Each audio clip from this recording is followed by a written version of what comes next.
बिस्मिल्लाहिर्रहमानिर्रहीम। अस्सलाम वालेकुम। ACN न्यूज़ में आपको खुशामदीद कहते हैं।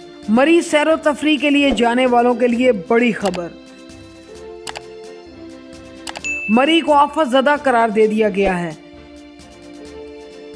मरी में एमरजेंसी नाफिज हो गई है।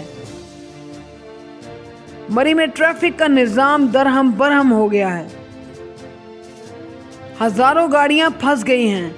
मरी में गुज़िश्ता रात गाड़ी में इस्लामाबाद पुलिस ऑफिसर बीवी बच्चों समेत जाँ बहक हो गए थे। मरी में सैकड़ों अफराद ने रात गाड़ियों में गुजारी।